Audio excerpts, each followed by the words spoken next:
তা একেবারে নিবেদিত প্রাণ। আমি আজকে সকাল 6:45 বেলুড়মঠ থেকে বেরিয়েছি, একটা গুরুত্বপূর্ণ কাজ করেছি। বম্বেতে এক ভদ্রলোক আছেন, তার নাম হচ্ছে শান্তি কুমার ঘোষ। ম্যানেজমেন্ট জগতের লোক এবং কৃতবিদ্য লোক, জীবনে সফল বলতে যা বোঝা যায়, একেবারে তারুণ্যে ভরপুর। বয়স কত বলো তো? 75। হ্যাঁ, এই মানুষটি একদম স্বামীজি পাগল। উনি বলেন যে আমি 1902 খ্রিস্টাব্দে 4 জুলাইয়ের পরে আমি আর এগোতে পারি না। বলছে আমার ধ্যান ধারণা যা কিছু ওই 1902 খ্রিস্টাব্দে 4 জুলাই পর্যন্ত। এই মানুষটি 2013 সালে উত্তরাখণ্ডে গিয়েছিলেন। রামকৃষ্ণ মিশনের সঙ্গে জড়িত নন, কিন্তু এমনিতেই স্বামীজি ভালোবাসেন। কথামৃত, স্বামীজির কম্পিউটার এত কণ্ঠস্থ, ইংরেজি, বাংলা, হিন্দিতে একদম অত্যন্ত সরগরম। তিনি সেখানে গিয়ে আলমোড়া অঞ্চলে আমরা যারাই যে আমাদের কাছে একটা তীর্থস্থান কাঁকড়িঘাট বলে একটা জায়গা আছে। তোমরা গেছো আলমোড়াতে? যারা স্বামীজির জীবন করেছে, কাঁকড়িঘাট একটি অশ্বত্থ গাছ আছে। স্বামীজি পরিব্রাজক জীবনের সেখান দিয়ে যেতে যেতে যেতে যেতে সেই অশ্বত্থ গাছের নিচে বসলেন। অখণ্ডানন্দজি আছেন। সামনে দুটি অপূর্ব দৃশ্য, দুটি নদীর সঙ্গম, কোশি এবং সোয়াই নদীর সঙ্গম। ওখানে স্নান করে এসে অশ্বত্থ গাছটির নিচে 1 ঘন্টা ধ্যান করলেন। ধ্যান করার পর অখণ্ডানন্দজিকে বললেন, গঙ্গাধর, এই গাছটির নিচে এক্ষুনি একটা পরম শুভ মুহূর্ত কেটে গেল। আমার জীবনের একটা বিরাট সমস্যার সমাধান হয়ে গেল। কি সমস্যার সমাধান হলো? নির্বিকল্প সমাধি তিনি এর আগে অনুভব করেছিলেন এবং শাস্ত্রেও পড়েছেন। একটা জিনিস হচ্ছে শাস্ত্রে পড়া আর উপলব্ধি করার মধ্যে তো তফাৎ আছে। শাস্ত্রে তিনি সৃষ্টি তত্ত্ব পড়েছেন, আমাদের উপনিষদের যে সৃষ্টি তত্ত্ব আছে সেটা পড়েছেন, কিন্তু ওই গাছের নিচে সৃষ্টি তত্ত্বটা প্রত্যক্ষ করলেন। তার সারমর্মটা হচ্ছে, এটা বলতে গেলে অনেক বলতে হয়, স্বামীজি পরবর্তীকালে বিদেশে 2-3টি বক্তৃতা করেছেন তার এই উপলব্ধির ওপর।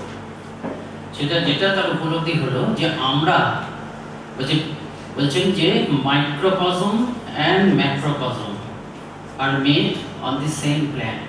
এটা বলছে মাইক্রোকজম মানে হচ্ছে, মাইক্রো মানে ছোট, বুঝতে পারছো, ক্ষুদ্র, মানে এই আমি যে একটা জগৎ, আমি তো একটা পৃথিবী, তাই না? আমরা প্রত্যেক একটা পৃথিবী, একটা ভুবন, আর আমি বাদ দিয়ে গোটা জগৎটা একটা ভুবন। তাই এই যে আমার ভুবনটাকে আমাদের শাস্ত্র বলেছে যে আমি হচ্ছে সর্বদা আত্মা, তাই না? জ্যোতির্ময় চৈতন্যময় বস্তু, তার পাশে জড়ের আবরণ। জড় মানে এই শরীরটা, মনটাও জড়, বুদ্ধিটাও জড়, অর্থাৎ ভেতরে একটা চৈতন্য বস্তু আছে, তার উপর কয়েকটা খাপ আছে। এই হচ্ছে মাইক্রোকজম। ম্যাক্রোকজমটাও তাই, বিশ্ব ব্রহ্মাণ্ডও তাই, যে সেখানে তার মধ্যে একটা চৈতন্য সত্তা আছে, তার উপরে জড়ের আবরণ। এটা উনি উপলব্ধি করলেন। এই ভদ্রলোক সেই গাছটি অত্যন্ত গুরুত্বপূর্ণ। সেই গাছটিকে ওখানকার স্থানীয় মানুষ নাম দিয়েছে জ্ঞান বৃক্ষ। কি করে হলো? স্বামীজির এই অনুভূতি হয়েছে 1890 খ্রিস্টাব্দে। তারপরে 10, তারপরে 110, 110-এর সঙ্গে 13 যোগ করো, 123 বছর কেটে যাওয়ার পরে এই ভদ্রলোক গেছেন সেখানে। তো সেইখানে সাধারণ গ্রামবাসী, গরিব গ্রামবাসী, তারা নাম দিয়েছে জ্ঞান বৃক্ষ। কেন নাম দিয়েছে? যে রামকৃষ্ণ সংঘ মিশনের কেন্দ্র হয়েছে আলমোড়াতে, মায়াবতীতে, সামলাতালে। দেশ বিদেশের লোকেরা যায়, যারা ভক্তরা যায়, টুরিস্টরা যায়, স্বামী সমুদ্রে যারা যায়, তারা কাকড়িঘাটে আসে। সংলগ্ন একটা শিব মন্দির, ওই শিব মন্দির আর গাছটাকে শ্রদ্ধা করে। ওরা ধীরে ধীরে, ওদের বিশ্বাস হচ্ছে যে স্বামীজি স্বয়ং শিব। ওই শিব মন্দির তো ওরা ভৈরব মন্দির বলে। ওই ভৈরবের আশীর্বাদে এই বৃক্ষের নিচে স্বামীর একটা কিছু জ্ঞান হয়েছে। সেই জন্য আমরা কেউ বলি, সরল গ্রামবাসীরা কবে ওই বৃক্ষটার নাম দিয়েছেন জ্ঞান বৃক্ষ। তাই এই মানুষটি ওখানে গিয়ে দেখলেন সেই গাছটি একেবারেই মরে গেছে। 20% জীবনী শক্তি রয়েছে। মরে যাওয়ার কারণ হচ্ছে ভক্তি ঘরে সবাই ওটার চারপাশ বাঁধিয়ে দিয়েছে, তারপরে সেটার রস পাচ্ছে না। আর কি হয়েছে, দুটো প্যারাসাইট গাছ, একটা নিম গাছ আর আরেকটা কি গাছ, দুটো মাঝখান থেকে বেরিয়ে ওর জীবনী শক্তি একদম নষ্ট করে দিয়েছে। এই লোকটি, তিনি ধরেন ICAR, Indian council of agricultural research, তার ডিরেক্টর জেনারেল মিস্টার আয়াপ্পা, তিনি মঠের ভক্ত কিন্তু জানতেন না। তিনিও চিন্তা করছেন এই গাছটা মারা গেছে, মারা যাওয়া বাঁচানো যায় কি করে। ইনিও চিন্তা করে তার সঙ্গে দেখা হল। দুজনে মিলে ভাবলেন যে এই গাছটাকে বাঁচাতেই হবে। ইনি একদম উঠে পড়ে লাগেন। তখন ওই তিনি ডিরেক্টর জেনারেল ছিলেন, তো তাকে বলাতে তিনি কি করলেন, আইসিআর এর আরো কতগুলো সংস্থা আছে, একটি হচ্ছে বশিসেনের তৈরি, ওখানে যারা গেছে বিবেকানন্দ কৃষি পর্বতীয় কৃষি অনুসন্ধান, বশিসেন নাম শুনেছো? ডক্টর বশিসেন, তিনি হচ্ছেন স্বামী সদানন্দ, হচ্ছেন স্বামীজির প্রথম সন্ন্যাসী শিষ্য। স্বামী সদানন্দের শিষ্য হচ্ছেন বশিসেন। এই বশিসেনকে বিজ্ঞান গবেষণা, বিজ্ঞানী বশিসেন তাকে অনুপ্রেরণা দিয়েছিলেন সিস্টার নিবেদিতা। সেই প্রতিষ্ঠান আছে বিপিকাশ, এখন ওটা সরকার নিয়ে নিয়েছে, কিন্তু আমি গেছি বিপিকাশের, সবাই মনে করে বিবেকানন্দের পেছনে রয়েছে। সেই জন্য বিপিকাশ যেসব প্রোডাক্ট তৈরি করে, প্রোডাক্ট মানে কি, নতুন চারা, নতুন গাছের স্যাম্পল, যা যা ওরা তৈরি করে, শুধু গাছের চারা না, যাতে সহজে চাষ করা যায় সেজন্য সার তৈরি করে, যাতে সহজে সুন্দরভাবে চাষ করা যায় সেজন্য আধুনিক যন্ত্রপাতি তৈরি করে। কৃষি, সব কিন্তু কৃষি। সেগুলোর প্রত্যেকটা একটা তো নাম্বার হয়, তো V 125, V 555, V for Vivekananda. Swamiji, ওটা আমি গেছি, ওদের প্রতিষ্ঠানটা যেখানে ছিল সেখান থেকে একটা বিরাট প্রতিষ্ঠান হয়েছে, এটা রেখে দেওয়া হয়েছে। প্রথমেই স্বামীজির মূর্তি, এই বিপিকাশের বিজ্ঞানী। তারপরে কাছে আরেকটা জায়গা আছে, সেটাও আইসিআর আরেকটি কেন্দ্র, সেটা হচ্ছে গোবিন্দ বল্লভ পন্তের নামে সেইটা। তারপর আরেকটা আছে ক্যাটরি, এগুলো সব অ্যাপ্লিকেটেড, কিন্তু এগ্রিকালচারাল, ওটার নামগুলো আমার মনে নেই। এর একটা বিজ্ঞানীর দল তৈরি করলেন, কিন্তু সব ব্যাপারে কিন্তু যোগসূত্র লেগে থাকছেন হচ্ছেন এই ভদ্রলোক, বৃদ্ধ ভদ্রলোক, যেমন করে গাছটিকে বাঁচাতে হবে, জ্ঞান বৃক্ষকে। তখন এরা কি করলেন, গাছটিকে বাঁচানোর আপ্রাণ চেষ্টা করলেন, সঙ্গে সঙ্গে গাছটির 10টি ক্লোন তৈরি করার চেষ্টা করলেন। আপ্রাণ চেষ্টা করা সত্ত্বেও গাছটা কিন্তু বাঁচল না। কিন্তু ওই যে 10টি ক্লোন বাঁচল, এবং 10টি ক্লোন যে এরা করলেন একেবারে আধুনিক পদ্ধতিতে, টিস্যু কালচার করে নয়। ওরা বলছেন যে স্টেম কাটিং মেথড, বা একটা কি ভেজিটেটিং মেথড এরকম বলছেন। এর ফলে বলে ওরা, মানে এগ্রিকালচারাল সায়েন্স যারা পড়াশোনা করেন তারা বলছেন যে পুরোনো গাছটাই থাকবে একেবারে। এরকম 10টা ইয়ে তৈরি করলেন, অনেক ফাইট করতে হবে সরকারের সঙ্গে, অমুক সঙ্গে, এর সঙ্গে। এই ভদ্রলোক একা লেগে গেছে। সেই সময় আমার সঙ্গে ওরা আলাপ হলো, আমরা সব মুগ্ধ, যে কাজ আমার কথা আমাদের করার কথা সেই কাজ উনি করেছেন। এবং ওনাকে ঠাকুরও খুব সাহায্য করেছেন কীরকম, যে উনি গভর্নরের সঙ্গে দেখা করতে চান, গভর্নরের সেক্রেটারিও পরিচিত, উনি থাকেন কিন্তু মুম্বাইয়ে, এই কাজের জন্য চলে যাচ্ছেন ওই দেরাদুন ওই অঞ্চলে। বলছেন এরকম ঘটনা কালকেই বলছিলেন, যে গভর্নরের সঙ্গে ওর একটা অ্যাপয়েন্টমেন্ট যায়, গভর্নরের যিনি সেক্রেটারি তার ফোন নাম্বারটা ওর কাছে আছে, কিন্তু কিছুই মানে উনি পাচ্ছেন না, গভর্নরের সঙ্গে যোগাযোগ করতে পারছেন না, সেক্রেটারির সঙ্গেও যোগাযোগ করতে পারছেন না। অথচ ওনার একদিনের ছুটি, নিউ দিল্লি থেকে উনি দেরাদুন যাবেন, কালকেই দেখা করতে পারলে ভালো। তা তিনি ফোন করছেন, গভর্নরের সেক্রেটারির নাম্বারে ধরলো, ধরে গলাটা শুনে বুঝছেন যে গভর্নরের সেক্রেটারি নন। বলে এটা গভর্নর হাউস? বলে হ্যাঁ। বলে আমার গভর্নর কি ফিরেছেন? বলে হ্যাঁ ফিরেছেন। কোথায় যাওয়ার কথা ছিল? তা আমার একটু তো আগামীকাল কি আমি আমার খুব দরকার ছিল, উনি কি আছেন? মানে সেক্রেটারির নাম বলছেন, সেক্রেটারির মাধ্যমে না গিয়ে তো হবে না। বলে আপনার কি দরকার? বলে আমার এই দরকার, আমার তো আবার ফিরে যেতে হবে, আমি যদি কালকে, অনেকদিন ধরে চেষ্টা করছি, আমার যদি কালকে অমুক সময় যদি অন্তত ঘন্টাখানেক, আধ ঘন্টার জন্য ওনাকে মিট করতে পারতাম তাহলে ভালো হতো। বলে আপনি কালকে চলে আসুন। আমি চলে আসবো? আপনি কে বলছেন? আমি গভর্নর। গভর্নর তো শুধু খুব ইয়ে, তারপর তো বলছে আচ্ছা ঠিক আছে আমি কালকে যাবো, খুব খুশি হয়েছে। তা পরের দিন গেছেন, পরের দিন গিয়ে তো গভর্নর, সেক্রেটারি আছে, গভর্নর আছে, আগের থেকে কথা আছে গভর্নরের সঙ্গে দেখা হলো। গভর্নর উনি অ্যাক্সেস কম্পিউটার্স নিয়ে গেছিলেন, গিয়ে দেখলেন যে কম্পিউটার্স নিয়ে যাওয়ার কোনো দরকার ছিল না, গভর্নর নিজের কাছেই আছে, এবং উনি একেবারে রামকৃষ্ণ বিবেকানন্দের খুব ভালো করে তার পড়া আছে। তারপর তো খুব খুশি, গভর্নর খুব উৎসাহিত হলেন, নিশ্চয়ই এটা করা উচিত ইত্যাদি ইত্যাদি বললেন। যখন এসে সেক্রেটারি বলে আচ্ছা আপনার নাম্বারটা কি বলুন তো? এটাই তো মানে এটাই তো আমার। আমি আপনাকে ফোন করলাম, গভর্নরের কাছে কি গেল কি করে? বলে গতকাল তো 2 ঘন্টা ধরে সব এইসব বিএসএনএল সব গোলমাল ছিল, হ্যাঁ এরকম লাইন পাচ্ছিলাম না, এরকম যাচ্ছিল, একজনের লাইন চলে যাচ্ছিল। তা এইরকম ভাবে তা সেইটা হলো আমার পরম সৌভাগ্য যে আমি গত বছর 16 জুলাই ওখানে গিয়েছিলাম। এবং কি আনন্দ সেই কাঁকড়িঘাট অঞ্চলের মানুষদের। সেখানে ওই ক্লোন, ওই বিশেষভাবে পদ্ধতি ক্লোন রোপণ করা হলো, 2টি রোপণ করা হলো এবং তার কয়েকটি আবার বেলুড় মঠে আনা হয়েছে।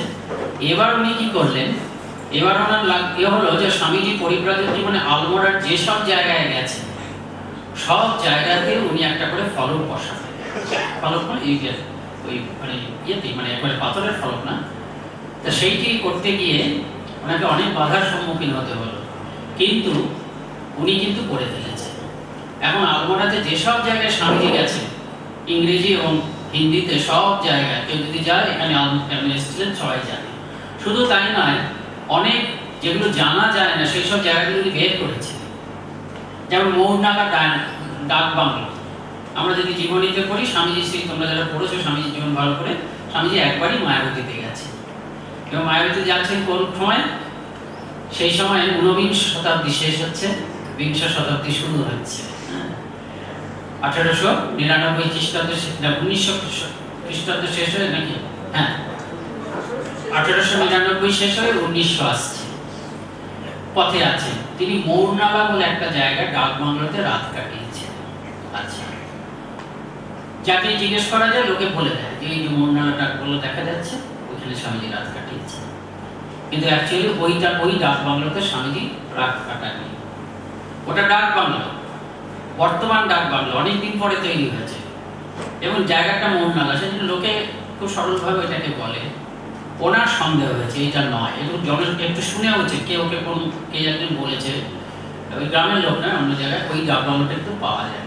উনি খুঁজে খুঁজে খুঁজে খুঁজে একটা গ্রামের লোকেদের সঙ্গে কথা বলে, গ্রামের লোকেরা জানে, অশিক্ষিত গ্রামের লোক কিন্তু জানে যে স্বামীজি ওইখানটায় ছিলেন। সেখানে দেখো 2-3 লোক একদম অশিক্ষিত লোক বাস করছে একটা বাড়িতে, এবং তারা ওখানে বিবেকানন্দ এসেছিলেন জানে, খুব শ্রদ্ধা করে, তার ফ্যামিলি নিয়ে আছে, গরিব লোক কিন্তু খুব ভক্তি ভাবে থাকে বলে এইখানেই তো ছিলেন, ওই দেখুন না কেন, ওই দেখুন না কেন ফায়ার প্লেসটা দেখা যাচ্ছে, ফায়ার প্লেস, উনি সেটাকে বের করেছে, বের করে সেখানেও বসিয়েছে। এখন ওনার বক্তব্য হচ্ছে গোটা উত্তরাখণ্ডে যেখানে যেখানে স্বামীজি গেছে সেখানেই উনি ওইটি বসাবেন। এবং ওনার অদ্ভুত ব্যাপার, আমি ওনাকে অনেকবার বলেছি, আমাদের জেনারেল সেক্রেটারি মহাশয় সবাই জানেন ওকে, আমাদের যে গভর্নিং বডি বা ট্রাস্টিদের মিটিং হয় সেখানেও সব আলোচনা করা হয়ে ওই যে আমাদের তো একেবারে ইয়ে ছাড়া হয় না, ওই কাঁকড়িঘাটটিকে বসানো হয়েছে। তা ওনাকে আমি অনেকবার বলেছি যে আপনি তো কাজ করছেন, আপনার যদি একটা পরিচয়পত্র দরকার হয়, যে রামকৃষ্ণ মিশনের হয়ে আপনি কাজ করছেন, তাহলে ভালো হবে। কেউ কোনোদিন পরিচয়পত্র দেন, এখনো পর্যন্ত কোনো পরিচয়পত্র দরকার হয়। উনি বলেন আমার কিছু দরকার নেই, স্বামীজি আছেন না, ঠাকুর আছেন, কাজে হয়ে যাবে, এত তার বিশ্বাস। এবং উনি ঘরে বসে বসে সব কাজ করে ফেলেন, কম্পিউটার একদম সবসময় ব্যবহার করছেন। তাই এই কিছুদিন আগে এখন উনি লেগে পড়েছেন যেটা টমসন হাউস, তোমরা নাম শুনেছো যারা ওই অঞ্চলে গেছে, যেখানে বিবেকানন্দ ছিলেন। সেই টমসন হাউসে একটা পলিটেকনিকের ITI একটা প্রতিষ্ঠান হয়েছে, আর সেইটি পরবর্তীকালে নাম হয়েছিল অ্যাভোগাড্রো হাউস, নামটা পাল্টে গেছিল। সেই জন্য অনেকে ওটা ভুল করেছে, কিন্তু উনি প্রমাণ করেছেন যে ওটাই টমসন হাউস। কেননা ওই বশি সেনের স্ত্রী ছিলেন গার্ট্রুডা এমারসন, গার্ট্রুডা, তার স্বামীজির স্ত্রী ভিজিটস ইন আলমোড়া, সেখানে পরিষ্কার করে বলা আছে যে এই বাড়িটি হচ্ছে টমসন হাউস ছিল।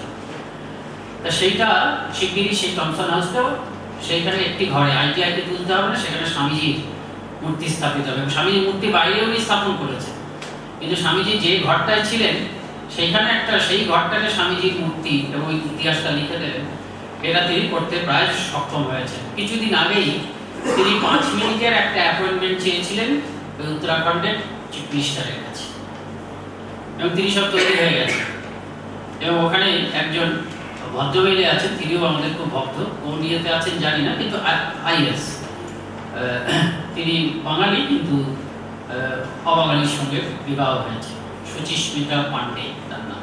তিনি এবং উনি দুজনে মিলে স্বামীজি উত্তরাখণ্ডে কোথায় গেছেন একটা তিনি তৈরি করেছেন, একটা সিডি তৈরি করেছেন। চিফ মিনিস্টার 5 মিনিটের সময় দিয়েছিলেন, ঢোকার পরে 25 মিনিট চিফ মিনিস্টার ল্যাপটপে দেখছেন। ল্যাপটপে দেখে চিফ মিনিস্টার মুগ্ধ। এতদিন বলছে স্বামীজিকে বাংলাদেশের লোক, বলছে আমাদের উত্তরাখণ্ডের স্বামীজি এত এত জায়গায় এসেছেন। তিনি একদম মুগ্ধ হয়ে গেছে। এখন এই ভদ্রলোক এটা করবেনই ও করছেন।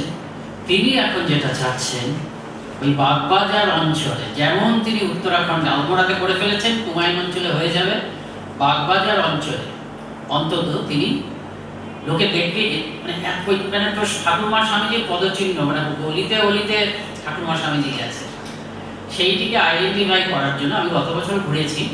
ব্যস্ত মানুষ, তো আজকের দিনটি ঠিক হয়েছে।